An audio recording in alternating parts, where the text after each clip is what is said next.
Welcome.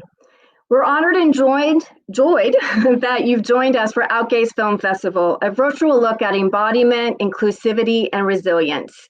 A festival featuring 14 films from local and international filmmakers and 4 virtual events. Outgaze Film Festival is our offering in this moment of resistance. Outgaze Film Festival is produced by Creative Community League and sponsored by Feminist Majority Foundation, New Orleans Film Society, WHIV-FM New Orleans, and Zeitgeist Theater and Lounge. My name is Amy Urban, co-director of Outgaze Film Festival. I'm excited to welcome you to this Q&A panel discussion with director and filmmaker Zeina Daccache. Zeina is the founder and director of Catharsis Lebanese Center for Drama Therapy, the first nonprofit organization in Lebanon to promote and offer therapeutic actions through the use of art and theater, specifically drama therapy. Catharsis offers services and programs in various social, educational, and therapeutic settings, such as schools, hospitals, rehabilitation centers, prisons, private and public clinics for children and adults. Her award-winning film, Scheherazade Diary, I mispronounced that, we're going to get a clarification later, is based on her 2013 play, Scheherazade in Baabda, a collaboration with women inmates of Baabda Prison, where they shared their personal stories in an attempt to heal their wounds and hold up a mirror to Lebanese society about the oppression of women. Zeina is also a TV actress and drama therapist. For a local perspective, we're also joined by Eugene Gray. Eugene is a regional child, youth, and trafficking coordinator in New Orleans. He graduated from Tulane University School of Social Work with a Master's of Science in Disaster Resilience Leadership. During his studies, he also worked as a senior human trafficking case manager at Covenant House, where he provided direct care services to survivors of human trafficking throughout the region. Eugene's field of research is disaster science with a focus on human trafficking, refugees, and forced migration. He has done anti-trafficking work beginning in Eswatini with initiatives that aim to end the use of human trafficking and sexual violence as a weapon of war and armed conflict to Swazi women and children. From there, he worked with similar projects in Africa and Middle East in countries such as Nigeria, Ghana, Sudan, and Syria. He's also a combat veteran of the United States Army and founder of the New Orleans chapter of Veterans for Peace. Eugene is currently an acting member of the Community Advisory Board for Institute of Women in Ethnic Studies. Welcome to you both. Our moderators for today's panel discussion are co-director and programmer Amanda Sanfilippo and programmer Meryl Merman. Meryl Merman is a movement artist, filmmaker, and somatic practitioner. Her work focuses on gender and sexuality, the body, the media, and human connection. Amanda Sanfilippo is a longtime performance and visual artist, as well as a birth doula and educator. She teaches comprehensive adult sex education at the Borbrook Theater School in New Orleans. Finally, a special shout out to Chris Hammersley, Outgaze's talented tech and operations guy working behind the scenes. So, without further ado, I welcome all of our panelists here, including there's Zeina. Hi, Zeina and Eugene. Hello, welcome. Amy. And there's Meryl and Amanda. So first of all, Zeina, I have to apologize. I knew I was going to stumble through the pronunciation of your film. And so please, for the record, can you let us know the title of your film and the play that it's based on? The title of the film is Scheherazade's Diary. Scheherazade is a personage in the 1001 Nights. If you've read the story, it's we call it malhame in Arabic. I don't know how we call it. These long stories. So she was at Shahrayar, the prince. He got married to every woman that he could, and he killed them every night. Only Scheherazade survived because she was telling him stories every night. This is the main story. But the adaptation we did, we said that the Scheherazade now is this woman prisoner who has to tell her story on the stage so she can save her life, change laws. And there you go. This is how we got the name Scheherazade. So the theater play is Scheherazade and Baabda, and the film is Scheherazade's Diary. It sounds so much better when you pronounce it. So thank you so much for the clarification and for joining us from so far away there in Lebanon. So without more from me, I'll turn it over to our moderators, Meryl and Amanda. Thank you, Amy. Before we start, I just want to say thank you for joining us, Zeina. We are so honored to have you here with us. When we first saw your film, Scheherazade's Diary, we felt so inspired and so grateful because it's really poignant in its timing and message. Thank you, Mary. Yeah, right now with the rise in domestic violence that's happening around the world because of the global pandemic, and also here in Louisiana, the rise of the incarceration rates of women has grown. That's actually happening over my house right now, the airplane. The U.S. continues to be one of the top incarcerators in the world. A new report shows that between 1980 and 2016, the amount of women incarcerated increased by more than 700% in America. And women's rights in Louisiana in general are really behind the rest of the country. I can hear a sound. What is the sound? Someone is at the airport. Can you hear? I am hearing an airplane. Do you know? Yeah, me too. Why? Yeah. I'm not at the airport. There was a plane that flew across, but it's gone, and I'm still hearing. Lugene. So Is it's it Lugene. Yeah, I apologize. I'm outside right now at a local coffee shop, and there's like planes flying above, so I'm gonna mute myself. I'm sorry. So we'll wait for the airplanes. Are we calm now? They were calm. No, I just wanted to say that it's really poignant in its timing. The rise of domestic violence here in Louisiana, the incarceration rate of women has grown, and the U.S. is one of the top incarcerators of women in the world. A recent report shows that between 1980 and 2016, the rate of women incarcerated in the United States grew by 700%. And women's rights here in Louisiana tend to be behind the rest of the country. And just this week, actually, were further diminished in the election with the passing of Amendment 1. So one of the things that we're really trying to do with this festival is to create conversations between women and their experiences in different parts of the world and draw correlations. So your film is so inspiring because it's this tremendous, beautiful portrait of how art and creativity can heal and can change a society and provide conversation between women and between women and society. We think it's very, very powerful and inspiring. So thank you for being here with us. Also, it is the 15-year anniversary of Hurricane Katrina, and we are still dealing with the wounds of governmental failure to respond to that crisis here today. Bless you guys, really bless you. I mean, well, and as a Lebanese American, I mean, I've been watching with a lot of sorrow and pain and empathy for the Lebanese people right now as you try to heal and rebuild Beirut. So this is very special. Thank you. Thank you for being with us. Thank you. And I'm glad we're doing this conversation while I'm in Beirut streets at the moment. You're in Beirut streets and even I mean, it's my second time to Beirut from the blast, from the day of the blast, because I don't live near Beirut. I came, to help and things. But tonight we said, let's just go out. The bars are open, restaurants are open before the curfew, because now with the COVID, we're doing a curfew at 9. And starting Monday, no one can be out for 2 weeks. So there is confinement. You just stay home. So we said, let's bring some life here. And there you go. I'm glad we're doing this while you see the street behind me. And voila. Wow. Okay. That's exciting. Yeah. Thank you. Thank you so much, Zeina. And I was just so grateful to see this film and had this compassion also and empathy for what's going on in New Orleans. I had seen a show about, the Tulane University put on a show called In Sister, I think it was about women incarcerated in Louisiana. Yeah. And anyway, I would love to thank all of our audience members. Hopefully there's people out there. I know there are people out there watching and really looking forward to hear Lugene also speak to this. Thank you, Lugene. We have a person on the streets of New Orleans and a person on the streets of Beirut, and now we're coming together.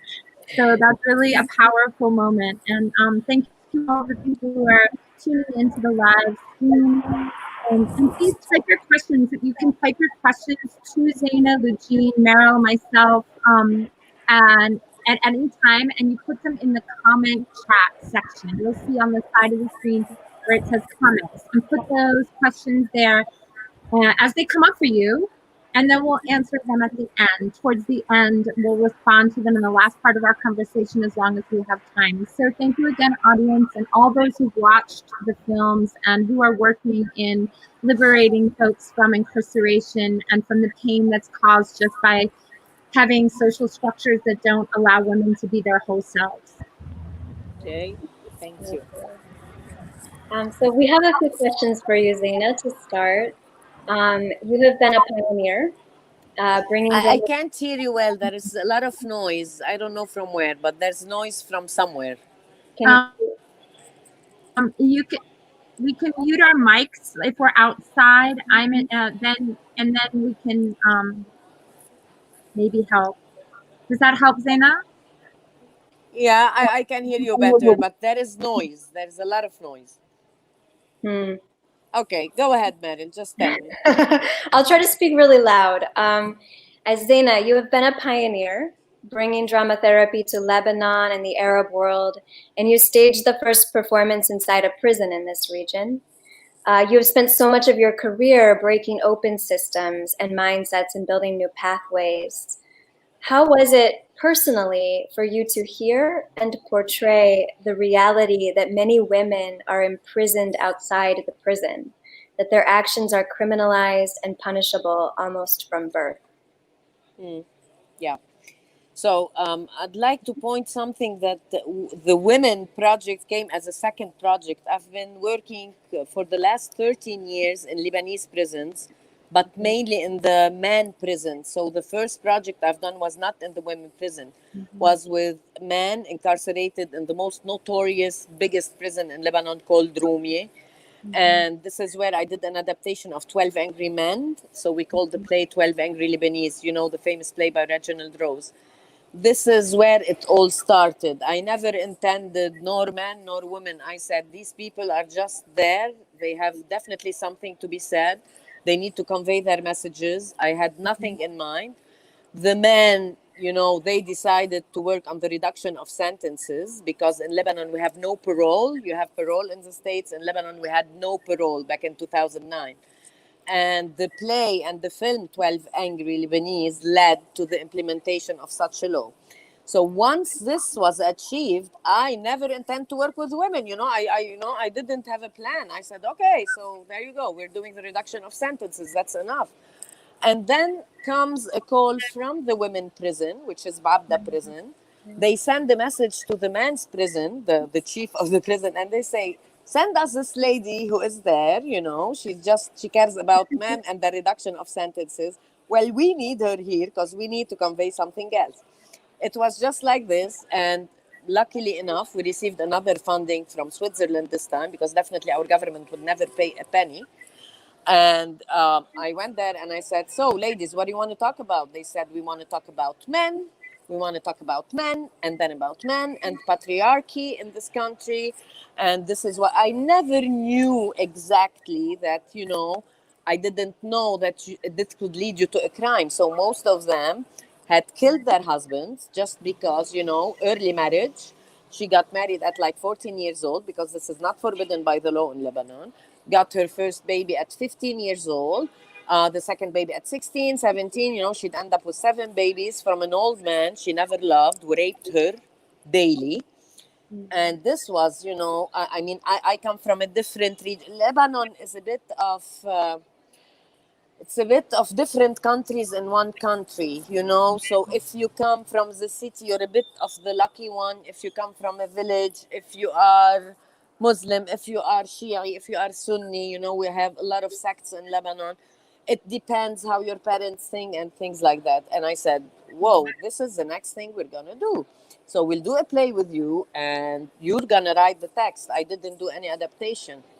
And here came up stories of rape, stories of early marriages, stories of killing the husband in the most unimagined way you'll ever think. You know, she'd be so mad that she'd just, you know, think about it, plan it. I will cut him into pieces. No, I will put a bomb under his seat in the car.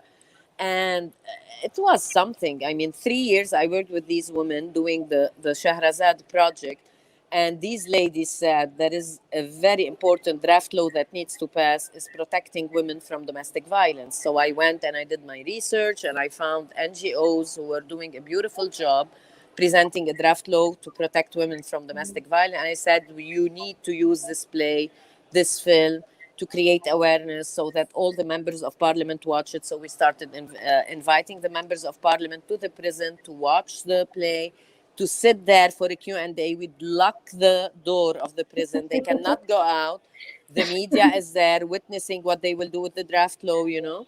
And once the show was done inside prison, we went out with the show with the women who finished their sentences, because there are many who finished, you know, after 15, 20 years a sentence. They'd be out, and we did a live performance, another adaptation of Scheherazade and Baabda outside in Beirut on stage. And whoever, a minister, a member of parliament who didn't watch it yet, we'd bombard him with invitations. The media would call him, you have to watch this, you have to watch it, you have to make the draft law pass, you know. And finally, in 2014, the draft law for protecting the members of the family passed. So our government didn't write it's just for women. It should be for everyone, men, women, because maybe a woman would beat her husband. He needs to be safe too, you know. We said, okay, whatever. It's a great step that you're doing now. And yeah, now we have a law that protects human beings, members of the family, from domestic violence, which is a huge step for our country.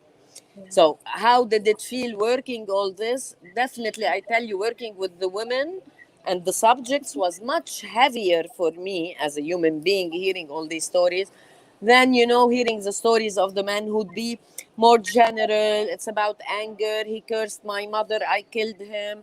I'm a man, you know, no one would curse me and I needed money. Blah. There, when I'm a woman myself and living with these women, hearing these stories, you know, you'd get stomach aches. And for sure, us as therapists, we'd need a support therapy while doing this job. So we also don't link these stories, make, you know, limits with what we're hearing. This is not my story. This is not my story. So I can help the other and not just, you know, get merged in the whole thing. Yeah, the self-care and self-preservation tactic is definitely, watching it is something that immediately comes to mind. Like, how do you, you know, maintain that? Yeah. One question we have is, when the women are speaking to their crimes and they're witnessing and being witnessed for their histories, we as audience, I mean, we really feel the transformation that starts to happen. Why or what is the wisdom behind doing this therapy in community opposed to one-on-one? So drama therapy, I am a drama therapist. I've studied in the States at KSU. I am a member of the NADTA. I'm a registered drama therapist there. And a board certified trainer at NADTA, which is the North American Drama Therapy Association. And there, I mean, you are a drama therapist. What do we do as drama therapists? It's either we do individual therapy or group therapy. And in the case of prisons, doing an individual therapy would never help. You know, okay, I'd be helping this person. She'd go back to her cell with other people's depression. We are in an overcrowded prison. She'd need support from someone else than a therapist. So definitely the first choice is to do a group therapy.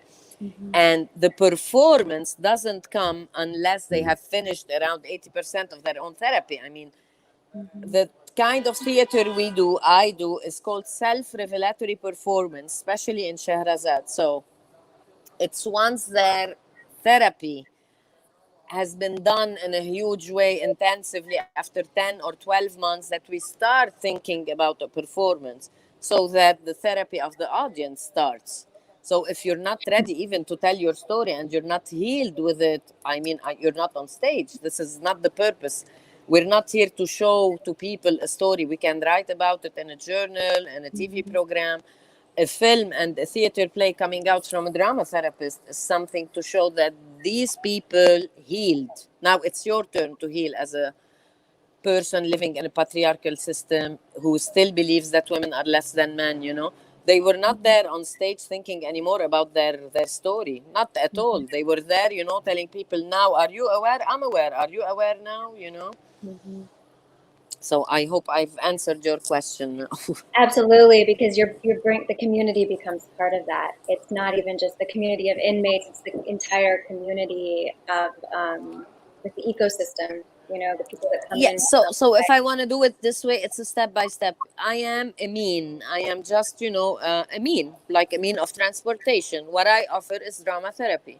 You go ask these people, you tell them, okay, it's your theater, it's your project. What do you want to say? You can use me, use my techniques, use my knowledge, use whatever I've known in life to just, you know, convey your messages. And are you on board? And they'd say, okay, what should we do? Well, you have to be as transparent as possible, be clear with yourself, and work on yourself so you can achieve it. So it's their theater. It's not mine. It's their I offer the technique, but it's their project. Yeah. And you guys are making the difference in the draft law, not me. You will make it happen. And the agencies in them. It's amazing. Amanda, you have a question. Yeah, I'm just so impressed with that perspective of also saying, and now it's your turn, to the culture at large and to those in charge of incarcerating these women.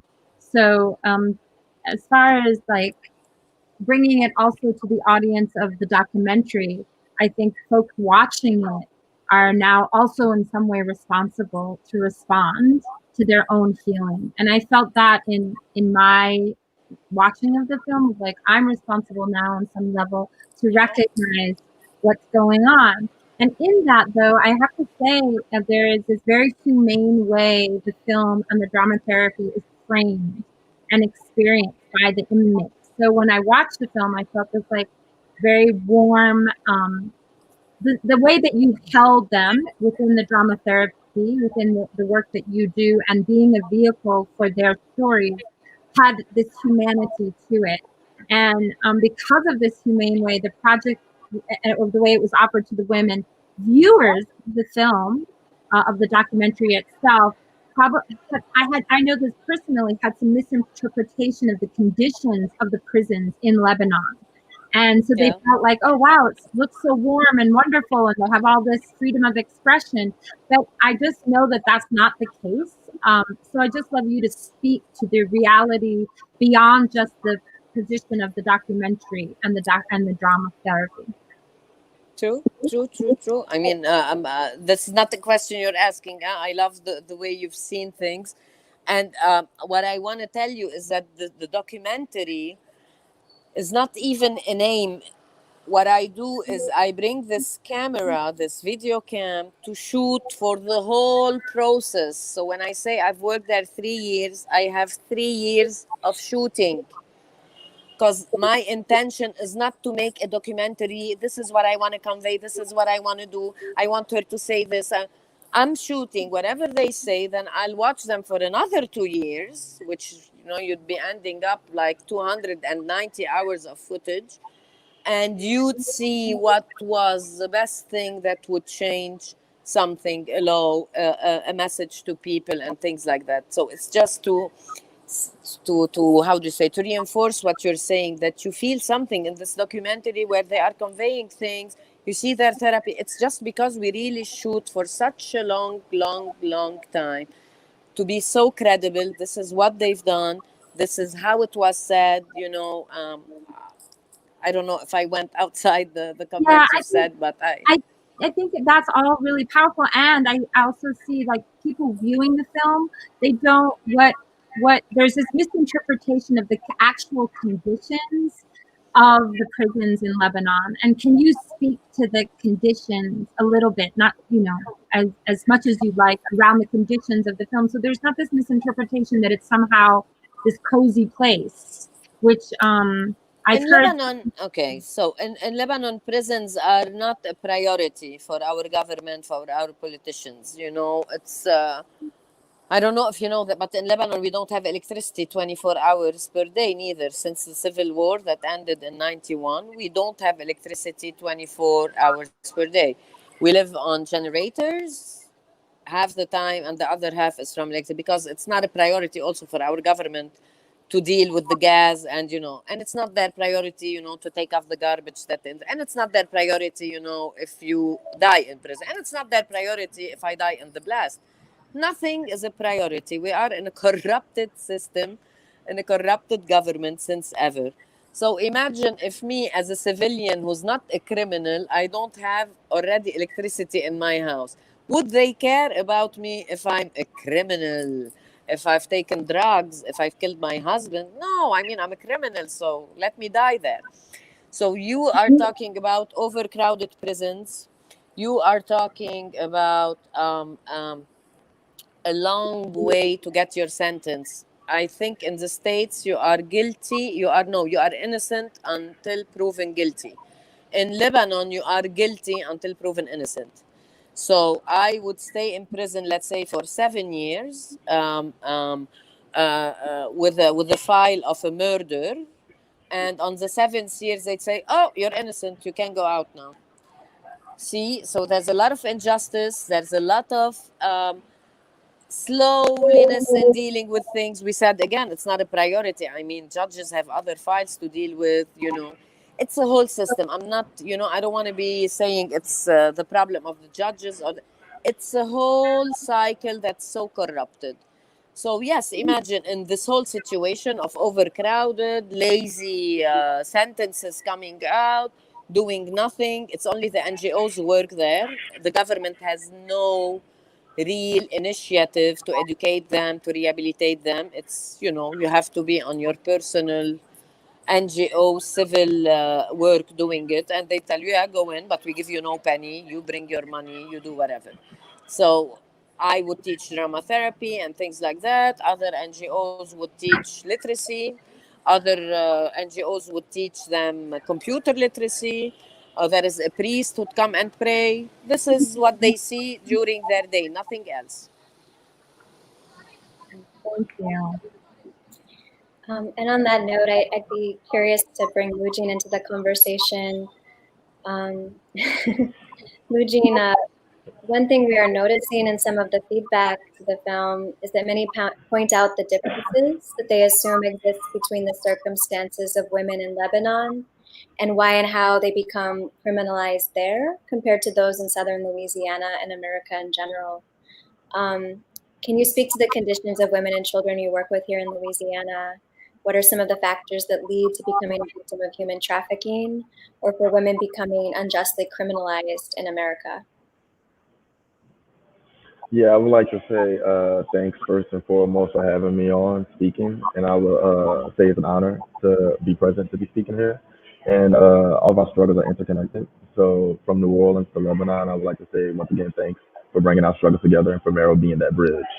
You know, when it comes to human trafficking in Louisiana, from my experience, most of the victims have a history of not only like sexual violence with caregivers, but also with their partners. A lot of the times, there have been laws that have been put in place in Louisiana. So we have the safe harbor laws that was passed, meaning that if you're under 18 in Louisiana, you cannot consent to have sexual intercourse for money.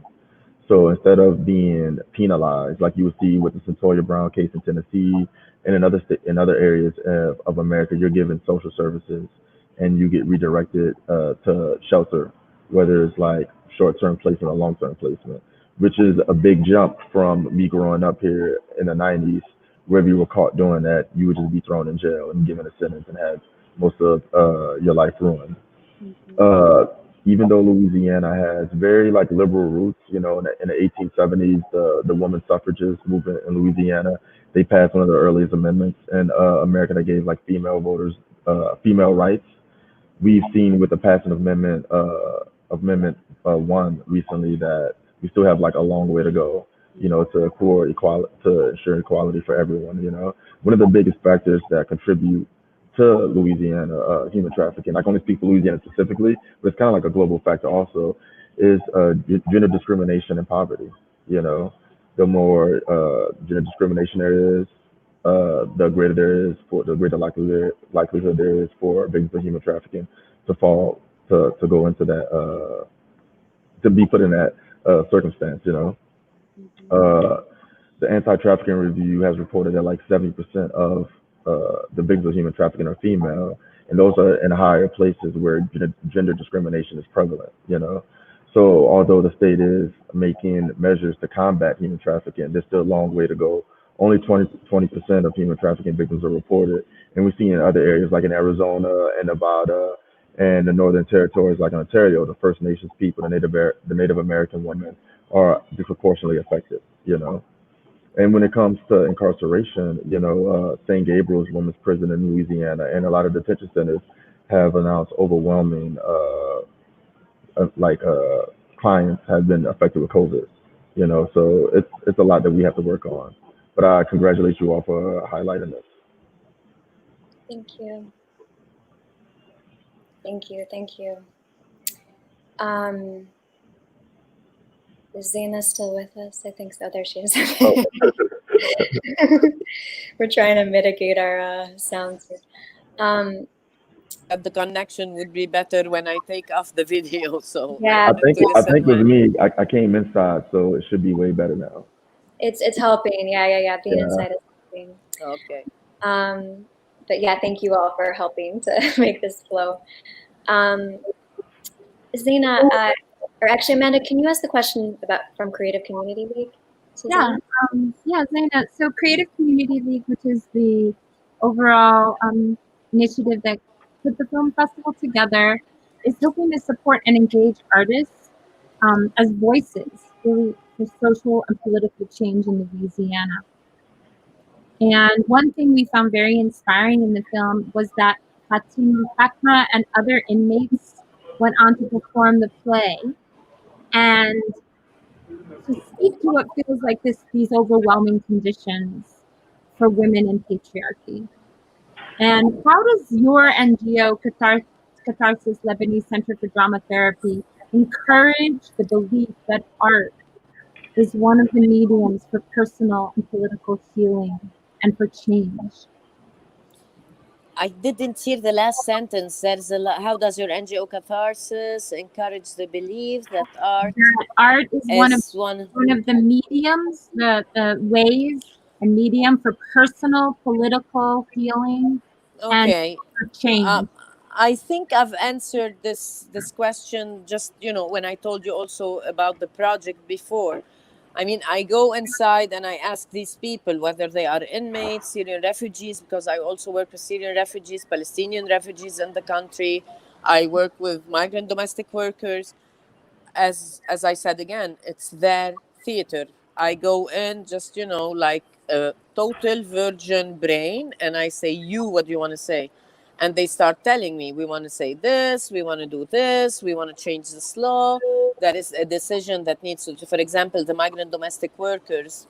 I don't know if you know, but in Lebanon, you'd have people from Philippines, from Ethiopia, Sri Lanka, Kenya, who'd come here and work inside the houses of Lebanese people.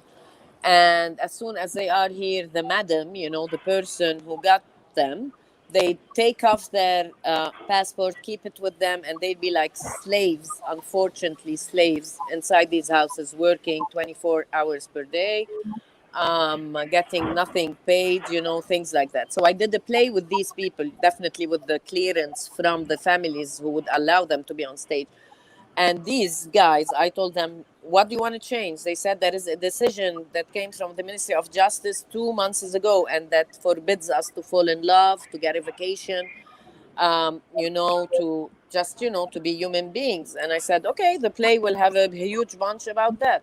And they started preparing, doing their own therapy, definitely for sure before. And then we wrote the script together, and the play is on, and people would come. And the minister is definitely invited, and he's locked with us in a Q&A with the media. And we definitely mentioned this decision that is so absurd to be there. And 2 weeks later, the decision is cancelled. See what I mean? So the way I mean, we were lucky. I don't know now if anything would be canceled. I mean, it depends from the whole state, from the minister, if he's nice or not, from the media, if they are on board with your idea or not. But when things do work together, things do happen. So this is really what I do. I mean, you're saying how I do my play and how the political things come. I'm there as a mean again, and I tell them it's your theater. Use me, abuse my knowledge, abuse my techniques. What do you want to say? And if you have nothing to say, let me out. I also have nothing to say if you don't have anything to say. Yeah. What I can offer is a play and the film. I have Right. the budget for this. You want to do it? They'd say yes or no. Yeah, I think what I was more pointedly asking was how you see art as a therapeutic method for liberating our voice as a means. But I hear what you're saying is you use your artistic therapy to do the work that you've done. And I think what Creative Community League is trying to lift up artistic methods to support healing. And that's where this film really was integrating with the work that we're doing as well, where we see drama, which is an artistic form, being a therapeutic vehicle for liberation. And so that's the question that you've answered it. You don't have to go further if you don't want to. I mean, that was my choice even as a job. This is my job. If I'm going to do art for the sake of art, I'm not interested. I am an actress by definition. And my BA is arts. I've worked for TV for 13 years. People here in the streets, they call me by the name I was as a personage on TV. But I was never satisfied, I was like, no, art should not be for the sake of art. And, I'd watch your play and applaud you. You'd come, applaud me. And we'd applaud art for the art. So definitely, I found my answer in drama therapy. It's using what I have as a BA, as a knowledge of theater, to heal first and to change laws. See, and it became so ingrained inside me that I forgot what is art for the sake of art. I forgot what do you mean? Thank you. Yeah, that was a brilliant answer to that. Yeah. Zeina, I have one more question for you before we and one more question for you and one more question for Lujin before we turn it over to the audience. Can you speak about how your NGO, Catharsis Lebanese Center for Drama Therapy, is responding to the collective trauma in Lebanon right now, following the explosion on August 4th, as well as the multiple crises the country is facing, economic, health, political? So, Lebanon, since a year now, we are in November, even more than a year, has been through 3 traumas. And we've been through 3 collective traumas as human beings living, whether we're Palestinians, because there's a lot of Palestinian, Lebanon, Syrian refugees, and Lebanese. We have suffered from the economic crisis starting October 2019. They robbed our money. We have no money, you'd go to the bank. Oh, we can give you $100, but I have $50,000. No, you're allowed $100 this month. We'll see you later. We are in an inflation. You'd go to the supermarket. I mean, you'd pay your kidney there in order to have nothing, a yogurt and something. So this was the first shock. Then came COVID in March, and we were confined for like 3 months inside our houses. Then came the blast. So on August 4th, you're walking in the streets of Beirut. You think it's apocalyptic. Something happens, 1,000 people die, 7,000 are injured. It's just because someone in this government forgot his bombs somewhere on the port, and they just clicked and did whatever they did. It's, our NGO couldn't do anything at the start. We needed to heal ourselves. I mean, my colleagues would tell me, so Zeina, what do we do? I said, we can't do anything. I mean, we're still under shock. We can't help. And I don't think anyone needs help at this moment, other than we go to the street and do some sandwiches, get off some rubbles. And, if anyone needs money to stay at a hotel now, this is the only thing we can do. So this was the first month. We were not doing drama therapy. We were doing sandwiches, getting diapers to babies. You switch, you do something else. Starting the second month, we offered, so we put on all the social media, anyone in need of psychological support, whether by Zoom, by phone, in person, we're there for you. Just call this number and we're there. And indeed, people started calling. Some of them, didn't have even the energy to go to your clinic and talk. They said, can you just do it by phone? And we said, of course, we can do it over the phone. Some people just wanted to talk. They couldn't listen to you. They just want to talk by themselves. Okay, we'll talk. Let's talk. There was no real, how do you say, a very precise thing we are doing. Now, when 2 and 3 months passed, yes, people would be calling. So, hello, I'm having nightmares. This is how I feel. And yes, I need support. Now it's more defined. People can tell what is happening. And yes, we've been offering this for free to support people, victims from this blast, whether kids or, older people. And that's what we've been doing. And we do a lot of Zoom group because with the COVID, we can't meet people. So you'd have, a company who has a staff, the whole staff, let's say they divide them in groups of 10. Zoom meetings, support, psychological support. This is what we've been doing as groups because we cannot meet anywhere with the confinement. So it's on Zoom. Individually, yes, people would come with a mask and, we'd do the sessions. That's what we've been doing. Yeah. How do you see a situation like this affecting the most marginalized in the community? Like, what is the trickle-down effect? You mean the inmates, for example? Yeah. Or refugees, or yeah. Let's talk about the inmates, for example.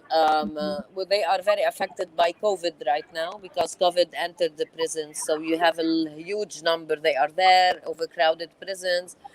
And they keep on calling me every day, from the men's prison at least, saying, so today there are 10 new people, Zeina. Tomorrow there's 12. Zeina, call the ambulance for these guys. The chief of prison is not answering.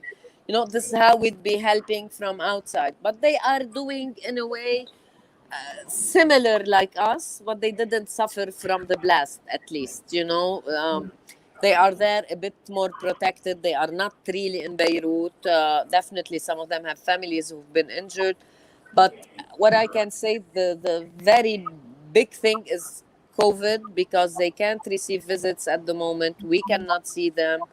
So this is really the hard thing. But we're always in touch. We send them things. We call their lawyers. We do. So this is another thing we offer right now in these cases. That's amazing. That's amazing. Are there ways that audiences here and around the globe can best help and support? What are ways that people can support right now from afar?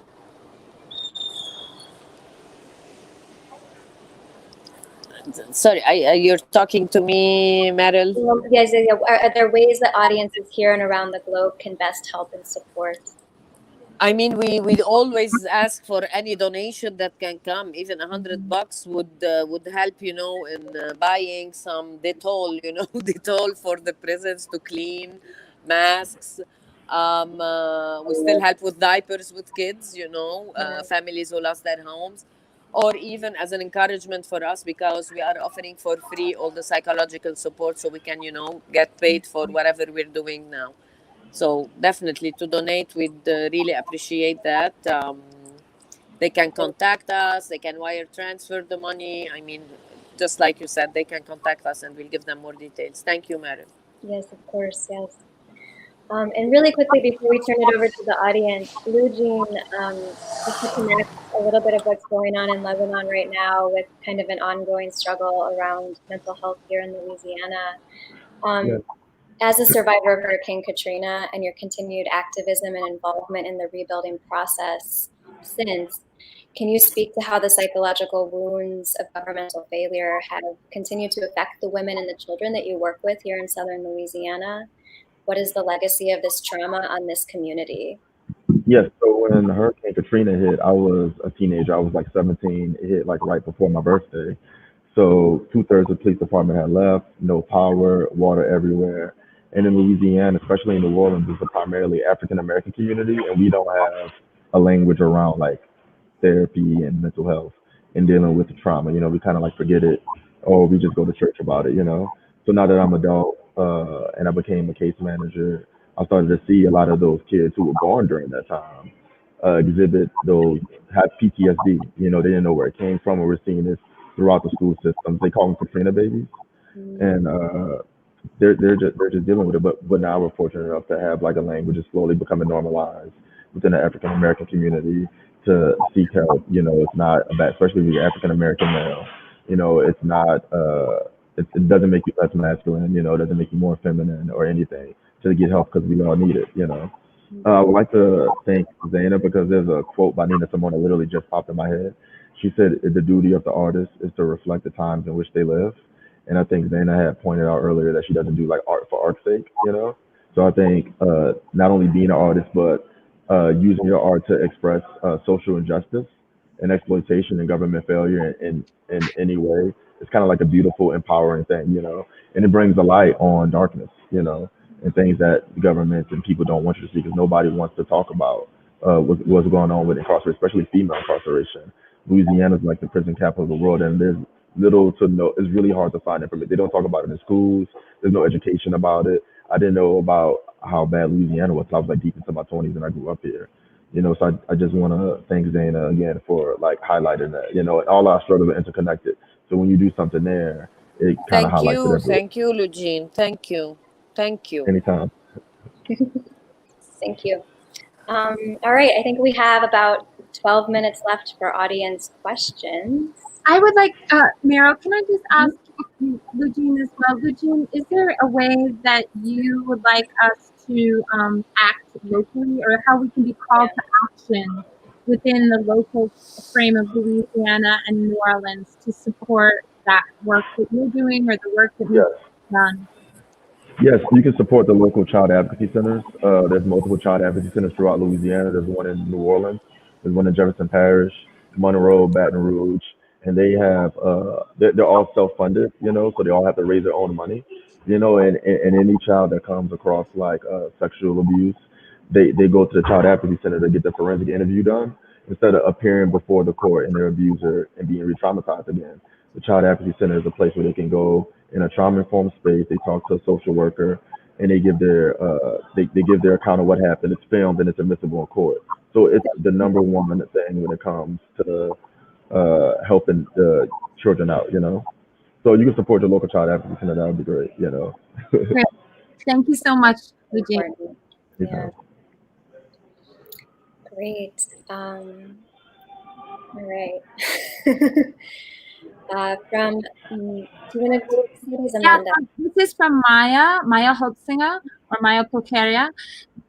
She's coming from Poland, and she says to Zaina, thank you so much. I have a couple of questions. One, how and when did you decide to turn the drama therapy workshop into a documentary film?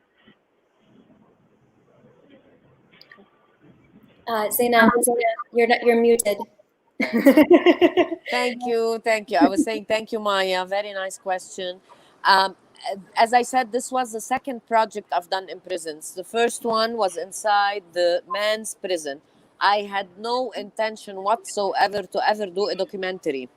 I'm a theater person myself. This is my BA. I've never studied cinema. So while I was doing 12 Angry Lebanese in the men's prison, I was always afraid that the government would kick me out, that they would say, no, you can't work, you can't continue, because, you know, they are the decision makers. Already to get my clearance to enter prison, it took a year and a half. So I had this idea. I said, okay, can you allow a camera and I'll do, you know, something, a short thing. I really never knew why I want a camera. I said just to witness the work. I wanted something to witness the work, perhaps a short thing that I would present to the government one day. And, you know, the camera stayed there. And stayed there. It was my friend. She was offering it for free. She said, I want to shoot every day while you're there. And I said, okay, shoot, just shoot. We ended up in the first project with 190 hours of shooting. And, you know, the project finished. And we looked at this 190 and I said, what do I do with these? I mean, I meant to have this camera just, you know, to witness. She said, why don't you do a documentary? I said, I'm not good at documentaries. What do I document? You know, I'm not even a filmmaker. And I had a beautiful bunch of beautiful friends, a great editor, a great camera woman, the DOP, my friend. And the three of us, just sat there for a whole year, picking the footages, editing, doing. Definitely the final say is mine, because what I want to show, what I don't want to show, blah, blah, blah. And this is how the first documentary went there. So the second project, it was like a must. The camera should be there with Scheherazade's diary. And it became, the usual. So the documentary for me travels much more than the play. And this is what helps in changing the awareness and things. And I'm going to tell you that now I've just finished my third documentary inside prisons, and it's about mentally ill inside prisons. Maya, what compelled you to have a camera in the sewing room with nothing else? So this is a theater exercise, by the way. This was an exercise that was done when I was in my fourth year at university. Did she freeze? I think she froze. Yeah. Okay, there we go. The teacher told us, okay, maybe it got cut, yes. So the teacher told us back then, here is a camera, I'm leaving you in the room, I'll watch whatever you're improvising there. It was, an improv exercise. It was so nice, you dealing with the camera. I said, okay, why don't I use it in this prison? They never have a moment alone in this overcrowded prison. Let them be there. I'll leave the camera to witness it. Definitely, they need to watch what they've done. And with their clearance, they'll tell me if I can use it in the documentary or not later on, And this is how it happened.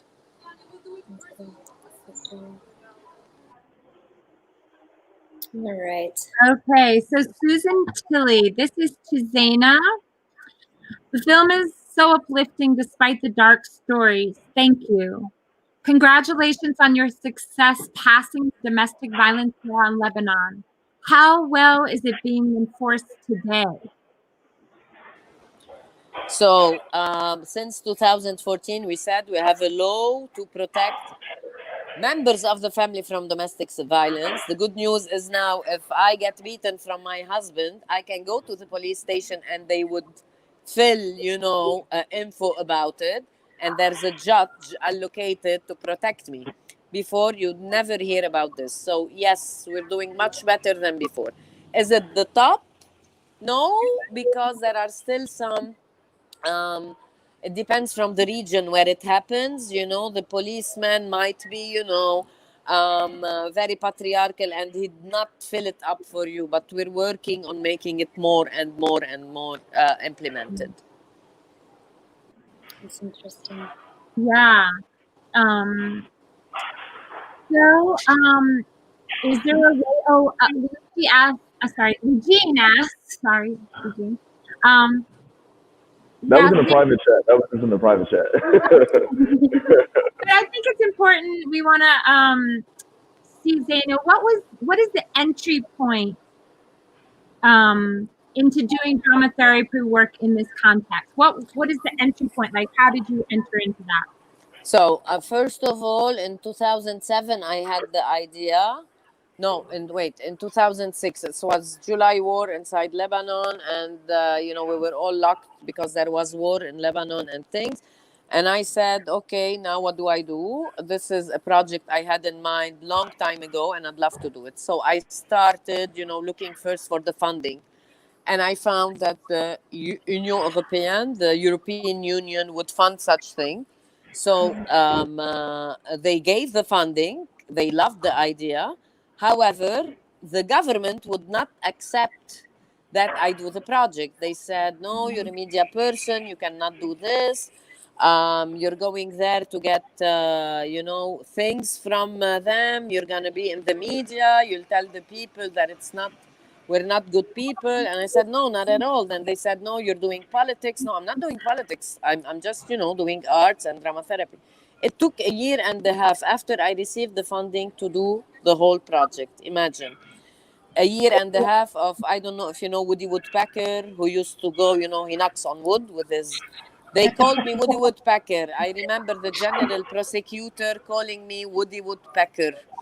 And he said, you don't give up. I said, why should I give up? I'm not doing anything wrong, Definitely, I used a lot of members. Like, I used the connections, I would know members of parliament in Lebanon who were people with human rights. So I called each one of them. They used to go with me to the meetings and, convince whoever would not sign. Yet there also, we had to also go through another 6 months. I mean, things like that. Once I was inside, the inmates used to know me. As I said, I am an actress on TV since 13 years back then.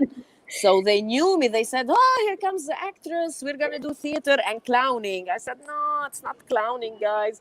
We're going to do something else. They said, okay, whatever, let's try. And they tried and they got hooked. And this is how it went and it went. Wow. Thank If I you. can I ask a question before we do? Of course. Yeah. One of the things that I've always thought of is that we've seen in the American model that prisons are supposed to be a source of rehabilitation, but the evidence has shown that it just doesn't work. If you put someone in a cage for X amount of years for a crime and they get out, that doesn't rehabilitate them, especially when it comes to like sexual predators and stuff like that. They usually go back out in the community when their sentence is up and repeat the same offense. And a lot of the things that we've been talking about in circles I've been in is prison abolition and what that would look like, how society would look if there was no prison. Like what alternate ways of rehabilitation that we would have to focus on if you couldn't throw somebody in a cage for an Eugene, extended period I of time. can't hear you very well. I don't understand the whole Oh, question. There's a lot of can you hear me? echo. Wait, can you hear me now? I hear you, but there's echo. I hear whoa, whoa, whoa, whoa, whoa, something Oh, like that. So let me try and speak very slowly. prisons are Can you? supposed to be a form of rehabilitation, but this is the question, but they fail at Yeah. this. What are alternate forms of rehabilitation we could try? Um, uh, there's a minister in Lebanon. He said prisons are made to be for punishment, but in some countries, especially in our country, and I don't know in yours, I've visited some prisons in the States. I was suffocating, by the way. I felt, no, our prisons are better, man. I felt our prisons are better. Why? Because, I went there and every inmate had a number. They called him with the number.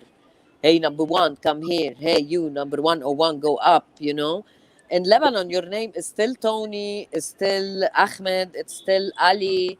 You wear whatever you want. There's no uniforms. So sorry, I'm making this comment because I was shocked. I was like, why are they wearing uniforms? They are already in prisons. You can have one smoke at 1 p.m. In Lebanon, they smoke whatever they want, wherever they want. There was this kind of freedom a bit. What an alternate form of rehabilitation. I don't care if you call it prison or not, but yes, you have to have just like a rehab center when you go, when you're a drug addict and you go for rehab. It's a space of healing. It should be a space of healing. You wake up at 8, there is this meeting room where you express, where you talk. Then, at 11 a.m., we do the group dynamics. At 12, we wash the dishes. At 1 p.m., you sleep. At 2 p.m., there is the drama therapy. At 3 p.m., there is the art therapist coming. At 4 p.m., there is this conference about law. This is how prisons should be. You know what I mean? Just like a rehab center from drug addiction, for example. This would be nice, but this would cost our governments. Do they want to invest there? I don't know. It's not a priority, man. We are not priorities for our governments. Thank you so much, Zeina, for putting it so succinctly. Eugene, thank you for asking that question. It's very important to recognize that. We have one more question, and we're really at time, so I don't know how everybody feels about this, but it says... and I need to run home because confinement time is now 9 p.m. Oh, okay. We have to run. Thank you so much. This is just saying thank you. It's a comment from somebody saying thank you for sharing this film. I hope someday everyone can see this and its relationship to today and all. Thank you. Yeah. Thank you. Thank you. Thank you. Thank you, Eugene. Thank you, Zeina. It's so Thank important you, what you're doing. I'm so in honor of all your work, both of you. And Zeina, thank you for having this film in the festival. So many people have expressed that it's one of their absolute favorites and how inspired they are. And I would encourage everyone to watch the previous documentary, 12 Angry Lebanese, also, because, you can see them as this is with the men, this is with the women. they can find it on Google Play, on iTunes. It's available there, you know, they can rent it at $1 something. And the third film is going to be out very soon about the Yay. mentally ill offenders. So I'll keep you posted. Stay in Please touch. do. Lugene, it was so nice meeting you. Yes, I would love to stay in touch via If you're social on media. social media, I'm Yeah. adding you That's today, right. Facebook or, you know, Yes, Insta. I'd do like to that. know Do more that. about your work. Thank you loads. Yeah. Thank you all. Thank you all. Bye. Bye. Bye. Bye. Thank you, audience member, for your great questions. We really appreciate your questions and Do being y'all need anything else from me?